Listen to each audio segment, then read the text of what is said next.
The conference chamber stretched 300 meters in every direction. Deho had walked this path countless times over the past 15 years, but today his steps felt heavier than usual. Around him, representatives from 47 different species filled the tiered seating. Some floated in specialized atmosphere bubbles. Others stood on legs, numbering anywhere from 2 to 12. The chamber hummed with translation devices converting thousands of languages into coherent meaning. Deho took his position at the human podium. It sat in the lower tier, a deliberate reminder of humanity's junior status in galactic society. Above him, the council arbiter Veltun loomed on his elevated platform. The insectoid creature's 4 eyes gleamed with an expression Deho had learned to recognize as contempt. The council has reached its decision regarding the human question, Veltun announced. His voice echoed through the chamber without need for amplification. Humanity has been granted the privilege of council membership for 15 standard years. In that time, you have expanded beyond acceptable parameters. You have militarized at alarming rates. You have colonized 17 worlds when your allocation was 12. Deho opened his mouth to protest, but Veltun raised one katana's claw. The council has been generous. We welcomed you despite your violent history. We overlooked your aggressive tendencies. But our patience has limits. A holographic document materialized before Deho. As he read through it, his blood ran cold. The ultimatum was worse than the rumor suggested. Humanity would have to abandon 5 colonies immediately, dismantle 70% of their defensive fleet, submit to unannounced inspections of all human worlds and vessels, accept council observers in every human government facility. The list continued for pages. This is unreasonable, Deho said, keeping his voice level. The Viraxian Confederacy has twice our fleet size and controls 32 worlds. The Hintry Collective has 41 colonies. Why are humans being singled out? A reptilian counselor named Ralvik shifted in his seat but said nothing.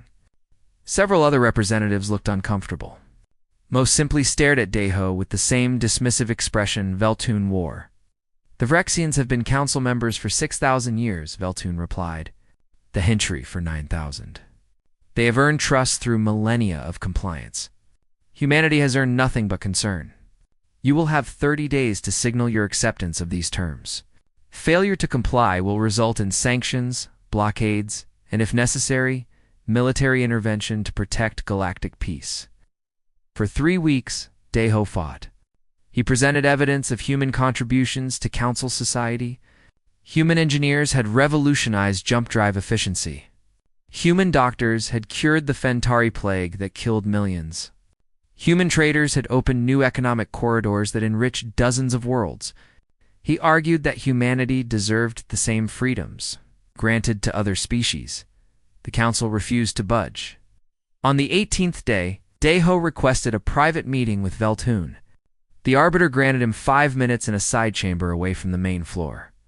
Why? Deho asked simply. What have we actually done to deserve this?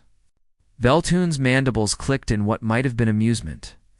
You truly don't understand, do you? Your species frightens the council, Ambassador. You appeared from nowhere 300 years ago. Within that time, you went from primitive chemical rockets to faster-than-light travel. You unified your fractious world. You built an interstellar civilization in what amounts to an eye blink of galactic history, and that's a crime. Deho asked. It's a threat, Veltun said flatly. The Hentry took 30,000 years to achieve what you accomplished in 3 centuries. Do you know how that appears to civilizations that measure progress in millennia? You're like a virus, Ambassador. Growing too fast, adapting too quickly. The Council prefers stability, order, predictability. Humanity offers none of these things. So you'll cripple us to make yourselves comfortable. We'll ensure you develop at a more appropriate pace. Under proper supervision, Veltun leaned forward. Accept the terms, Ambassador. The alternative will be far worse for your people.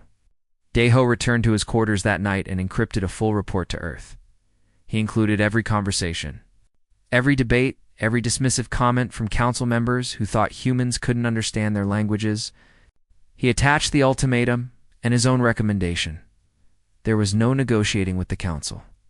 They saw humanity as children at best, a plague at worst. 3 days later, the response arrived. It consisted of 3 words from President Jiwoo: "Come home, Daeho." The ambassador stared at the message for a long time. Then he began making arrangements. On day 29 of the 30-day deadline, Daeho requested one final address to the council. Veltun granted it with obvious irritation, expecting a capitulation speech. Daeho stood at the human podium and looked up at the assembled species. "I have served as Earth's representative for 15 years, he began. "I came here believing in cooperation between species. I believed that different civilizations could work together for mutual benefit. I believed that reason and evidence could overcome prejudice." "Get to the point, Ambassador," Veltun snapped. "The point," Daeho said calmly, "is that I was wrong. This council doesn't want partnership. It wants submission. It doesn't seek cooperation. It demands obedience. And humanity will not obey." The chamber erupted in shocked murmurs. Several translators malfunctioned from the sudden surge of overlapping voices. "Earth's government has reviewed your ultimatum," Daeho continued. "We reject it entirely. Furthermore, humanity withdraws from the Galactic Council effective immediately. We are recalling all diplomatic staff, all trade representatives, and all human personnel from Council space. You will have no authority over human worlds, human vessels, or human citizens from this moment forward." Veltun rose from his seat, his 4 eyes blazing. "You cannot simply leave the council." "No species has ever, then, will be the first," Daeho interrupted. "Humanity sought to join the community of spacefaring civilizations. We found not a community but a hierarchy that fears anything it cannot control. We offered cooperation and received chains. We requested fairness and received contempt." He gathered his materials from the podium. "Humanity will chart its own course among the stars. We wish you well, but we wish you farewell." Daeho turned and walked toward the exit. Behind him, the council chamber descended into chaos. Representatives shouted questions and demands. Veltun was calling for order that no one heeded. Ralvik watched the human ambassador leave with an unreadable expression. Outside the chamber, Daeho's staff waited with packed belongings. The human delegation boarded their shuttle in silence. As they lifted away from the council station, Daeho looked back at the massive structure that had been his second home for 15 years. "Sir," his aide asked quietly, "what happens now?" Daeho smiled for the first time in weeks. Now we find out what humanity can do when no one's holding us back." The shuttle jumped to faster than light speed, carrying the last humans away from council space. Behind them, the galaxy's oldest institution began to crack. President Jiwoo stood in the Situation Room deep beneath Seoul. Surrounded by holographic displays showing human territory across 23 star systems. Admiral Taeyong stood to her right, his weathered face calm despite the magnitude of what they were about to announce. Director Young-sik monitored incoming reports from intelligence assets scattered across council space. "All our people are accounted for," Young-sik reported. "The last transport left council space 19 minutes ago. We're clear." Gyu nodded slowly. She had spent 3 sleepless nights weighing this decision. The easy path would have been to accept the ultimatum, to bow before the council and hope for better treatment later. That's what they expected, what they demanded. But easy paths often led to permanent chains. "Open the channel," she said. "All human worlds, all frequencies. Make sure every species in council space can intercept it too." The communications officer worked quickly. Within seconds, Gi-woo's face appeared on screens across human civilization and beyond. In homes on Earth, on colonial worlds circling distant stars, on ships traversing the dark between systems, and in the halls of the Galactic Council itself, where Veltun and his fellow representatives watched with growing alarm. "Citizens of humanity," Jiwoo began. 15 years ago, we joined the Galactic Council with hope and optimism. We believed we would find equals among the stars, partners in exploration and progress. Instead, we found an institution that mistakes age for wisdom and conformity for peace." She paused, letting her words sink in across light years. The Council has demanded we abandon our colonies, destroy our ships, submit to invasive control of our worlds and our lives. They offer no justification beyond their fear of our potential. They grant freedoms to ancient species, while denying the same to us. This is not justice. This is tyranny dressed in bureaucratic language. On the council station, Veltoon's mandibles clicked furiously. He gestured for his communications staff to jam the signal, but human encryption proved too advanced. The message continued uninterrupted. Therefore, by unanimous vote of Earth's government, and with the support of all human colonies, we are withdrawing from the Galactic Council. Effective immediately, no council authority exists over human space, human vessels, or human citizens. All diplomatic ties are severed. All trade agreements are void. All cooperative programs are terminated. Gu's expression hardened. We close our borders to council species until such time as they demonstrate genuine respect for sovereign rights. Human territory will be defended by any means necessary. We sought partnership and found oppression. We will not submit. We will not comply. Humanity will forge its own path among the stars, and we invite any species tired of council domination to join us in freedom. Oh. The transmission ended. For several seconds, silence filled the situation room. The council is going insane, Young Seek reported, monitoring the intercepted communications. Veltoon is demanding we reconsider. Threatening sanctions, blockades, military action. Let them threaten, Admiral Taejong said quietly. We're ready. Across council space, the reactions varied wildly. Some species applauded humanity's courage. Others condemned the decision as reckless. Many simply couldn't comprehend what had happened. No one left the council. It was unthinkable. The institution had maintained galactic order for 8,000 years. On the council floor, Veltoon addressed the assembled representatives with barely controlled rage. This insult cannot stand. The humans must be brought to heel immediately. We will blockade their space. Cut off their trade routes. Show them the price of defiance. Ralvik rose from his seat. The reptilian counselor had remained silent during the earlier debates, but now he spoke with measured authority. And what will that accomplish, Arbiter? We pushed them to this. Our demands were excessive. Our treatment was unjust. Perhaps we should consider nothing. Veltoon snapped. The council's authority must be absolute. If we allow the humans to defy us with impunity, others will follow. Order will collapse. But Ralvik's words resonated with several representatives who had privately questioned the ultimatum. They said nothing in the chamber, but in the corridors and private meetings that followed. Doubts began to spread. Within 72 hours, every human had evacuated council space. Trading posts closed. Embassy buildings stood empty. Scientific exchange programs ended abruptly. The withdrawal was total and absolute. Captain Hajin commanded the last human vessel to leave. Exploration ship called the Pathfinder. She had spent the past week documenting reactions across council space, recording everything for future analysis. Captain, we're receiving multiple hails from council security, her communications officer reported. They're demanding we stop and submit to inspection. Ignore them, Hyjin said. Set course for human space. Maximum speed. As the Pathfinder accelerated away, 3 council patrol ships moved to intercept. They were older vessels, designed more for show than combat. Hyjin watched them approach with mild interest. Should we engage, Captain? Her weapons officer asked. Oh, no need, Hyjin replied. Just outrun them. The Pathfinder's drives engaged with a power that surprised the pursuing ships. Human engines had improved significantly over the past decade, something the Council hadn't noticed or chose to ignore. Within minutes, the patrol ships fell hopelessly behind. They can't even catch us, the helmsman observed with amusement. No, Hyjin agreed. They can't remember that. Back on Earth, Admiral Taeyang assembled his senior staff. The room filled with humanity's finest military minds, men and women who had spent years preparing for this exact scenario. The Council will test us, Taeyang said without preamble.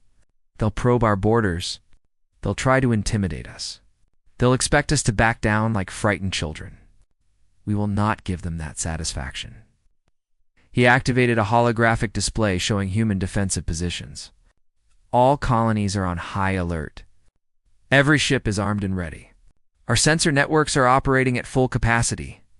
If the Council wants a confrontation, they'll discover we're not the primitives they believe us to be. A younger officer raised her hand.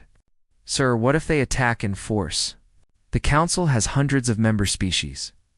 Their combined fleets won't matter, Tae-Yang interrupted gently, because they won't unite. The Council isn't built on loyalty. It's built on fear and bureaucracy. Half their members resent each other. The other half resent Veltun. They'll argue and debate and form committees before they take action. That gives us time. Time for what? The officer asked. Tae-Yang smiled. Time to show them what we're really capable of. In a secure laboratory on Earth's moon, engineer Minji stood before her greatest achievement. The prototype drive system hummed with barely contained energy. Its design incorporating principles the Council had declared too dangerous for younger species to possess. Run the final tests, she told her team. If the results match projections, we're ready for full production. No. One of her assistants looked worried. Director Mingi, if the Council learns we've been developing this technology in secret, the Council, Mingi interrupted, no longer has any authority over what we develop. And they're about to learn that their technology restrictions only held us back. Without them watching over our shoulders, humanity is about to leap forward a century in a single year. Every simulation exceeded expectations. By dawn, Minji transmitted her findings to President Ji-woo with a simple message: we're ready. Give the word, and we'll show the galaxy what humanity can really do. On the Council station, Veltun stared at reports of human activity with growing unease. Their border defenses were stronger than expected, their ships faster, their technology more advanced. Intelligence suggested the humans had been preparing for this confrontation for years. How had the Council missed it? How had humanity hidden such capabilities while appearing compliant? The answer troubled Veltun more than he wanted to admit. The Council had underestimated humanity because they wanted to. Because it was easier to believe humans were primitive than to accept they might be equals. Now the price of that? Arrogance was becoming clear. Across human space, colonists watched their leaders' bold stand with mixture of fear and pride. They had gambled everything on independence, on dignity, on the belief that submission to unjust authority was worse than standing alone. The coming months would test that. Belief to its limits. The cracks appeared within 2 weeks of humanity's withdrawal. At first, they were small things. A delayed shipment here. A canceled contract there. But the problems multiplied quickly, spreading through Council space like ripples across still water. Ralvik noticed first. The reptilian counselor had spent decades managing trade logistics for his homeworld. He understood supply chains and economic networks better than most. When 3 major shipping routes reported delays, he started investigating. What he found disturbed him. Humanity had been far more integrated into Council economy than anyone realized. Human engineers maintained critical infrastructure on 17 worlds. Human technicians operated computing systems that most species barely understood. Human traders moved goods through routes they had pioneered and optimized. Now all of that was gone. On the industrial world of Hent Prime, factories stood idle. Their production systems relied on rare isotopes that humans had supplied at reasonable prices. Without those materials, entire sectors shut down. The Hentry government tried contacting other suppliers, but the alternatives charged 3 times as much and couldn't guarantee delivery schedules. Similar problems emerged across Council space. Medical facilities discovered their diagnostic equipment needed human-made components for repairs. Agricultural worlds found their crop optimization systems failing without human technical support. Trading stations reported massive inefficiencies now that human merchants no longer coordinated shipments. This is unacceptable, Veltun declared during an emergency session. The humans deliberately made themselves essential so they could leverage economic pressure against us. Ralvik stood slowly. Or perhaps we became dependent on them because they provided quality services at fair prices. Did it ever occur to you, Arbiter, that we needed humanity more than they needed us? Several counselors murmured agreement. Others looked shocked that anyone would speak to Veltun so directly. The Arbiter's eyes blazed with anger. You defend those who defy us, Veltun demanded. I defend reality, Ralvik replied calmly. The humans asked for fair treatment. We gave them an ultimatum. They chose dignity over submission. Now we face the consequences of our own arrogance. Before Veltun could respond, alarms sounded throughout the station. A council patrol fleet had attempted to blockade a human trade route near the border. The confrontation had not gone as planned. Admiral Taeyong watched the tactical display with satisfaction. 3 council cruisers had positioned themselves to intercept human cargo vessels. They expected the merchants to turn back or submit to inspection. Instead, 6 human warships appeared from jump space with perfect precision. This is Admiral Taeyong of the Human Defense Fleet. He broadcast on all channels. You are violating sovereign human space. Withdraw immediately or face consequences. The council commander responded with typical arrogance. We do not recognize your claims of sovereignty. Power down your weapons and prepare for inspection. Negative, Taeyong said. You have 30 seconds to withdraw. The council ships didn't move. Their commander probably assumed the humans were bluffing, that they wouldn't dare fire on council vessels, that their technology couldn't match ships built by civilizations. Thousands of years older, all 3 assumptions proved wrong. At 0 seconds, the human warships opened fire, not with destructive weapons, but with electromagnetic pulse systems that fried every electronic system on the council cruisers. Within moments, the 3 ships drifted powerless and helpless in space. Your cruiser unharmed, Taeyong announced. We're transmitting your position to Council Rescue Services. They'll arrive in approximately 6 hours. I suggest you use that time to reconsider your approach to human space. Next time, we won't be so gentle. The human ships vanished back into jump space before the Council. Commander could respond. News of the incident spread rapidly. The Council had suffered a humiliating defeat without a single casualty. Human technology had proven superior. Human tactics had been flawless. And humanity had shown restraint even while demonstrating overwhelming capability. The message was clear. Humans could destroy Council ships easily, but chose not to. That somehow made the display more terrifying. Veltun called another emergency session. We must respond with force, he demanded. Assemble a proper fleet. Show the humans they cannot? Cannot what? A counselor from the Forian hegemony interrupted. Defend themselves. Protect their territory.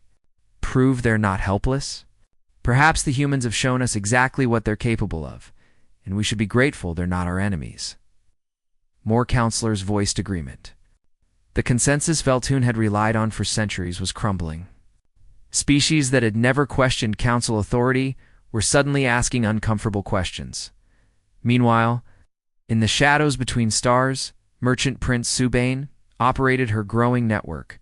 The human woman had spent years building relationships with traders across council space. Now those connections became invaluable. She met with a Hentary factory manager on a remote station. The alien's carapace showed stress patterns. My world needs the isotopes, he said desperately. Council suppliers can't meet our requirements. My people will starve if the factories don't run. I can get you the isotopes, Subin replied. Human sources. Same quality you're used to. Same prices. But the council forbids trade with humanity, the manager protested weakly.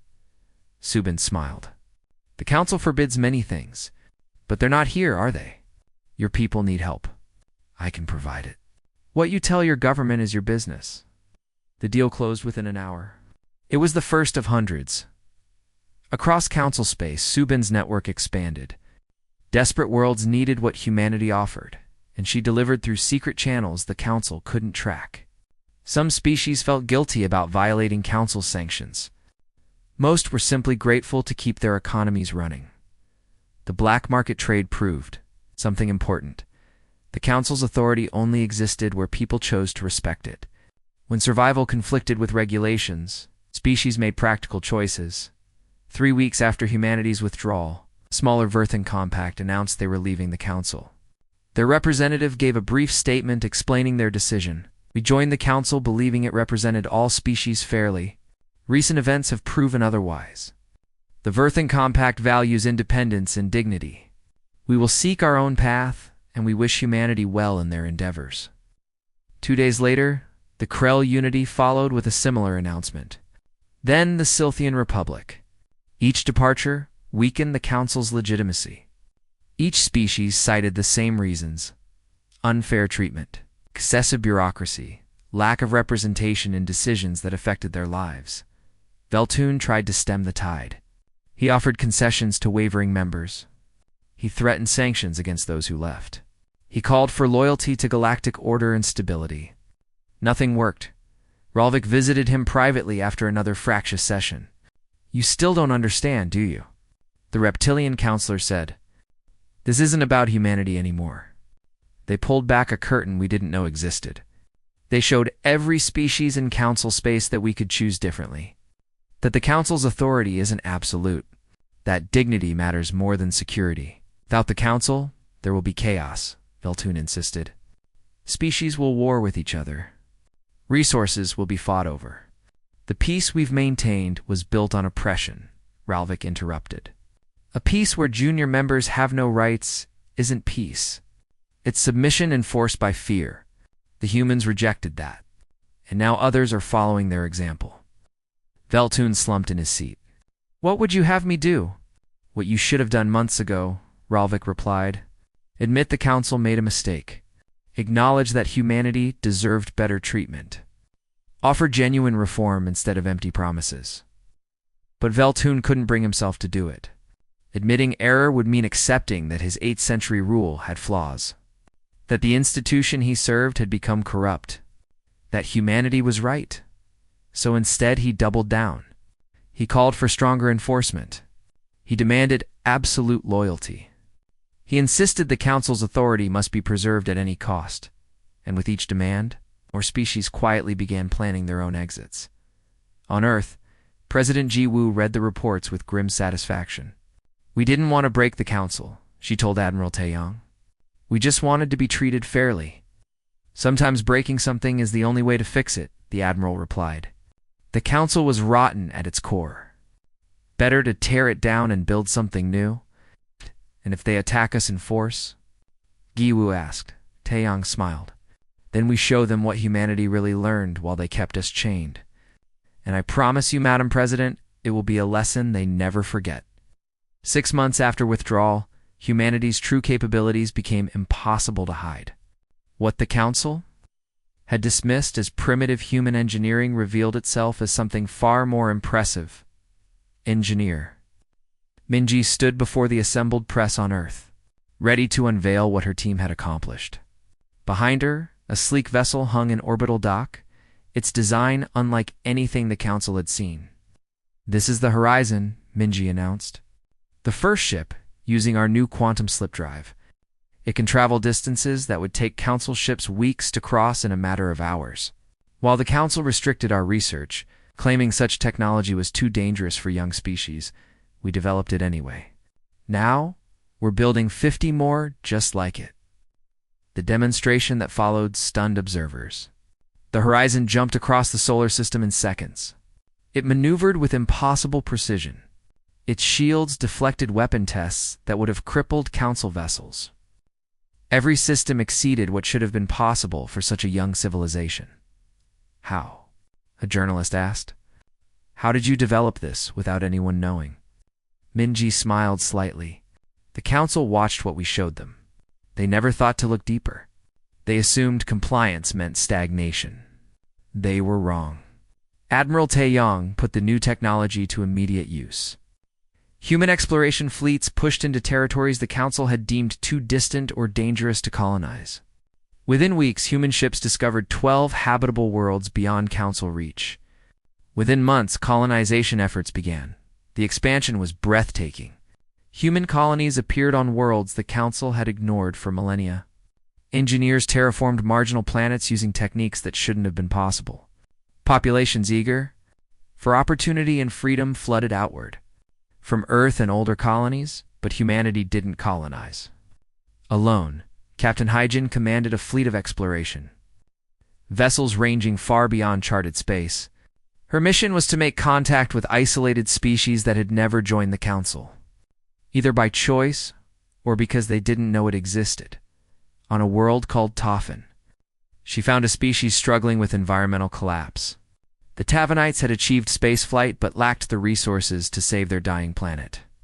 The Council knew about them but offered no help unless they submitted to full membership with all its restrictions. Hyjin offered different terms. We'll help you stabilize your atmosphere. Share our terraforming technology. Ask nothing in return except friendship and trade if you're willing. The Tavanite leader was suspicious. What's the cost? What do you truly want? To prove that cooperation doesn't require domination, Hyjin replied. Your world, your government, your future. We'll help you build it, not control it. Within 3 months, Tavan's environment was recovering. The Tavernites joined humanity's growing confederation, not as subjects, but as partners. Their cultural knowledge and scientific insights proved valuable. Their gratitude proved even more so. Similar stories played out across dozens of worlds. Species that had been isolated or ignored by the Council found humanity willing to offer genuine partnership. No demands for submission. No requirements to adopt human customs. Just mutual respect and shared benefit. The Confederation grew rapidly. 20 species, then 30, then 50. Each brought unique strengths. Each maintained their independence. Together, they built something the Council had never created. A true alliance of equals. Meanwhile, the Council's problems multiplied. Veltahun ordered a military demonstration to remind wavering members of the consequences of defiance. A fleet of 30 warships was assembled and sent to intimidate a human colony called New Haven. Admiral Taeyong watched the Council fleet approach with calm interest. New Haven was one of humanity's oldest colonies, home to 8 million people and extensive industrial infrastructure. The Council clearly expected humans to back down when faced with overwhelming force. 30 ships, Taeyong's tactical officer noted. They're not playing around. Neither are we, Taeyong replied. Activate the defense grid. The Council fleet was still 2 light minutes from New Haven when the first surprise hit. Long range. Sensors detected multiple human warships entering the system. Not the 6 or 7 ships the Council expected, but 35 vessels. Each more advanced than anything humanity had previously displayed. The Council commander sent a priority message to Veltahun. Sir, the humans have a significant fleet here. Their technology appears far more advanced than our intelligence suggested. Recommend we reconsider our approach. Veltahun, watching from the Council station, refused to back down. You have your orders. The humans must learn their place. As the Council fleet closed to weapons range, more surprises emerged. New Haven wasn't just defended by ships. The colony had orbital defense platforms with targeting systems that locked onto every Council vessel simultaneously. Minefields appeared where sensors had shown empty space. Fighter craft launched from hidden bases on 3 moons. The tactical situation was clear. Humanity had turned New Haven into a fortress. The Council fleet was outgunned, outmaneuvered, and walking into a trap. Taeyong broadcast on all channels. Council fleet, you are approaching sovereign human territory with obvious hostile intent. You have one opportunity to withdraw peacefully. Take it. The Council commander hesitated. His orders were explicit, but the situation had changed dramatically. His 30 ships faced a defense network designed to destroy fleets twice that size. Even if he won the battle, the casualties would be devastating. We're here on the authority of the Galactic Council, the commander replied, his voice lacking conviction. Stand down. And no, Taeyong interrupted. You stand down. Turn your fleet around and return to Council space. Or discover exactly how much we've learned while you kept us chained. Your choice. You have 60 seconds. 30 seconds passed in tense silence. The Council fleet held position, weapons charged but not firing. In the command center of every human ship, Crews waited at battle stations. On New Haven, 8 million colonists watched and waited to see if their homes would become a battlefield. At 45 seconds, the Council fleet turned away. The withdrawal was broadcast across the galaxy. Council ships, sent to intimidate humanity, retreating without firing a shot. Veltoon's grand demonstration had backfired spectacularly, revealing not human weakness, but Council impotence. "Why didn't we fight?" a young officer asked Taeyang after the crisis passed. "Because we didn't need to," the Admiral replied. "We proved our strength without wasting lives." The Council fleet goes home humiliated, but intact. Their crews will tell stories about human capability. That's worth more than destroying 30 ships. The incident broke the Council's remaining credibility. They couldn't intimidate humanity? With 36 warships, what could they do? Species across Council space began questioning why they submitted to an institution that could no longer project power. More members announced departures. The trickle became a flood. 15 species left in 1 week, 20 more the next. Each one cited humanity's example, praising their courage and success. Ralvik finally confronted Veltoon directly. "It's over," the reptilian counselor said. "The council you knew is finished. We can either adapt or become irrelevant." "Never," Veltoon hissed.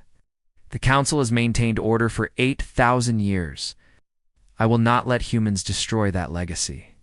"The humans didn't destroy anything," Ralvik said sadly. "They just showed everyone what we'd become. A tired institution, more concerned with control than justice, more interested in maintaining power than serving members. We did this to ourselves." Veltoon refused to listen, but others did. Who had served for centuries began asking difficult questions, examining old policies with fresh eyes, wondering if Ralvik was right. On Earth, President Ji Woo met with representatives from the Confederation of Species humanity had assembled. 50 civilizations working together by choice rather than compulsion, trading freely, sharing knowledge, defending each other not from council demands but from genuine threats like pirates and natural disasters. "This is what we hoped the council would be," she told them, "a true community of equals. Instead, we've had to build it ourselves." A Tavanite representative spoke up. "What happens when the council falls completely? Will there be war? Chaos?" "There will be challenges," Ji Woo admitted, "but we'll face them together, not as subjects and masters, but as partners. It's worth fighting for." Across human space and beyond, a new era was beginning. It's built not on fear and submission, but on freedom and mutual respect. The galaxy was changing, and humanity stood at the center of that change, not because they sought power, because they refused to kneel. The Galactic Council's end came not with violence, but with a vote. After 8,000 years of unquestioned authority, the institution collapsed under the weight of its own rigidity. Ralvik stood before the half-empty chamber. The 47 species that had comprised the council just 1 year ago, only 19 remained. The others had withdrawn, forming independent alliances or joining humanity's confederation. The once mighty council had become a shadow of itself. "We can no longer pretend," Ralvik announced to the sparse assembly. "The council as we knew it is finished. We have 2 choices: dissolve completely or reform so fundamentally that we create something new. I call for a vote of no confidence in Arbiter Veltoon and the existing council structure." The vote was surprisingly quick. Veltoon, who had ruled for centuries, was removed from power by a margin of 16-3. The insectoid former arbiter sat in stunned silence as security escorted him from the chamber. His 8th-century reign ended not with ceremony, but with quiet dismissal. With Veltoon gone, the remaining council members faced reality. "We cannot continue as before," Ralvik said. "The old ways bred resentment and rebellion. We must build something better. And to do that, we need help from those who showed us the alternative." 3 days later, Ralvik's shuttle approached Earth. The reptilian diplomat carried a message from the Remnant Council requesting President Ji Woo's assistance in restructuring galactic governance. It was an unprecedented acknowledgement, the council admitting it needed human guidance. Ji Woo met Ralvik in her office overlooking Seoul. The city stretched below them, a testament to human resilience and adaptation. Want our help rebuilding? The institution that tried to crush us, she asked directly. I want help building something different, Ralvik replied. An organization that serves its members rather than ruling them. One with genuine representation and democratic processes. The council you rejected was corrupt. But the galaxy still needs some form of cooperation between species. War and chaos serve no one. And you think humanity should lead this new organization? Ralvik's expression showed something like respect. I think humanity showed everyone a better way. You refused to submit to unjust authority. You built alliances based on equality. You shared technology freely instead of hoarding it. These principles should guide whatever we create next, Uhu considered carefully. She consulted with Admiral Taeyong, with Ambassador Deho, who had returned from his long exile with representatives from the Confederation humanity had assembled. The consensus was clear. They should help, but only on their terms. We'll participate, Juwu finally told Ralvik. But the new organization must be fundamentally different. Every species gets equal representation regardless of age or size. Decisions are made democratically. No member can be forced to comply with rules they voted against. Freedom of expansion and self-defense. No restrictions on technology or development. Complete transparency in all operations. Those terms will be difficult for some species to accept, Ralvik warned. Then they don't have to join, Jiwoo replied. We're not building another council where elder species dominate. We're creating something new. Species join because they see benefit, not because they fear consequences of refusing. The negotiations took 3 months. Representatives from dozens of civilizations gathered on a neutral station to draft the charter for what would become the Galactic Assembly. The debates were fierce. Some elder species wanted to preserve privileges. Some younger ones demanded revenge for past mistreatment. Human diplomats worked tirelessly to find middle ground. Ambassador Deho emerged as an unexpected leader in the process. His years dealing with the old council gave him insights into what had failed. His natural diplomatic skills helped bridge divides between radically different species and cultures. We're not here to punish anyone, he told the assembly during one particularly contentious session. We're here to ensure the mistakes of the past aren't repeated. The old council failed because it valued order over justice. Our new assembly must value both equally. The charter that emerged reflected humanity's principles. Equal representation. Democratic voting. Freedom of self-determination.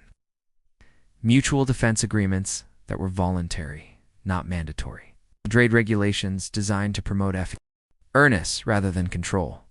Dispute resolution through mediation and arbitration rather than threats. 42 species signed the initial charter. They called it the Galactic Assembly, deliberately choosing a new name to distinguish it from the old council. Some elder species refused to join, clinging to notions of superiority and resentment over their fall from power. That was their choice. Let them isolate themselves, Jiwoo said when asked about the holdouts. Time will show whether arrogance or cooperation better serves survival. The first session of the Galactic Assembly took place 1 year after humanity's withdrawal from the old council. The venue is symbolic, not the old council station, but a new facility constructed jointly by multiple species in neutral space. Its architecture blended designs from a dozen civilizations. A physical representation of cooperation, Ambassador Deho had been elected as the assembly's first. He stood before representatives from 42 civilizations, feeling the weight of history and possibility. This moment would define galactic civilization for generations.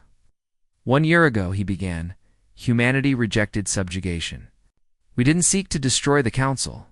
We simply refused to submit to injustice.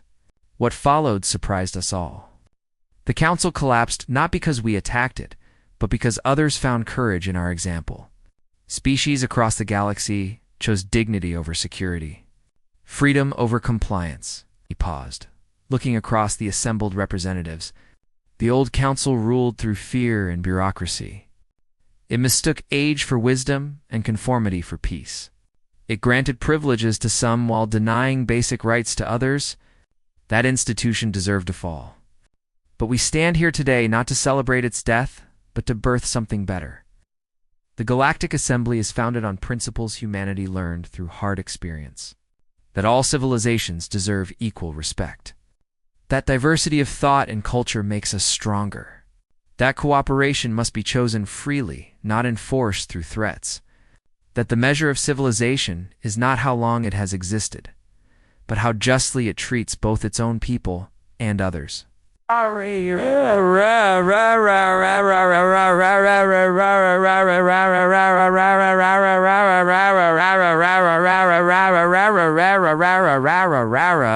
Across the hall, representatives listened intently. Some nodded in agreement. Others looked uncertain. All understood they were witnessing something unprecedented. We will face challenges, Deho continued. Old prejudices don't disappear overnight. Species that once held power may resent sharing it equally. New conflicts will arise that we cannot predict. But we face these challenges together as equals, with mutual respect and good faith. That is our strength. That is what the old council lacked, and what we must preserve. The session continued for hours. The assembly established procedures, elected officers, formed committees. The work was tedious but necessary. Building something new required patience and attention to detail. On Earth, President Jiwoo watched the proceedings with satisfaction. We didn't want to lead the galaxy, she told Admiral Taeyong. We just wanted to be free. Sometimes standing up for yourself means leading others, Taeyong replied. Whether we wanted it or not, humanity became the example everyone else followed. And now? Jiwoo asked. Now we prove that our way actually works. That freedom and cooperation can coexist. That respect matters more than dominance, he smiled. And we keep exploring. Keep pushing boundaries. Keep showing the galaxy what humans do best, refusing to accept limits. Captain Hajin's exploration fleet was already doing exactly that. While politicians debated and diplomats negotiated, her ships pushed deeper into uncharted space. They discovered new worlds, made contact with isolated species, mapped territories the old council had never bothered to explore. Each discovery brought new opportunities, new resources, new friends, new possibilities. The galaxy was vast, and humanity had barely begun to explore it. Now, freed from council restrictions, nothing held them back. On one newly discovered world, Hijin made first contact with a species that had achieved spaceflight just decades earlier. They were cautious but curious, wondering what to make of these strange beings from the stars. We're humans, Hijin explained through translation systems. We're explorers. We come in peace, seeking friends and partners. The alien leader studied her carefully. We've heard stories that you defied the Great Council, that you built a new alliance, that you share your knowledge freely. Are these stories true? They're true, Hijin confirmed. We believe civilizations should work together by choice, not compulsion. If you're interested, we'd be happy to share what we know. Ask nothing in return except friendship. The alien considered this. The council that ruled before you, they would have demanded submission. Probably, Hijin admitted. They feared anything they couldn't control. And you don't. Hijin smiled. We fear ignorance and isolation far more than diversity. The galaxy is better when species share and cooperate. That's what we learned. That's what we're trying to build. Years later, historians would point to humanity's rejection of the Galactic Council as the pivotal moment that transformed galactic civilization. Not because humans were somehow special or superior, but because they refused to accept injustice. Because they chose dignity over safety. Because they proved that standing on principle could change the galaxy. The Galactic Assembly grew stronger with each passing year. More species joined. Trade flourished. Technology advanced. Cultural exchange enriched every civilization. The problems that had seemed unsolvable under the old council proved manageable when approached with mutual respect and good faith. Some elder species remained bitter, isolated in their resentment. They clung to memories of their ancient dominance, unable to adapt to a galaxy that no longer recognized their superiority. History would not remember them kindly. But for those who embraced the new order, the future was bright. Humanity had shown the way, but every species contributed to building something better. Together, They created the galaxy the old council should have been. Ambassador Deho. Now an elder statesman, sometimes reflected on those tumultuous days when everything changed. We didn't destroy the council, he would tell younger diplomats. We simply refused to kneel. That refusal forced everyone to reconsider what was acceptable, what was just, what was possible. Sometimes the most revolutionary act is simply standing up and saying no, and across human space. On Earth and colonies spreading ever outward, humanity continued doing what they did, best exploring, building, dreaming, refusing to accept limits on what was possible. The galaxy would never be the same. And that was exactly as it should be.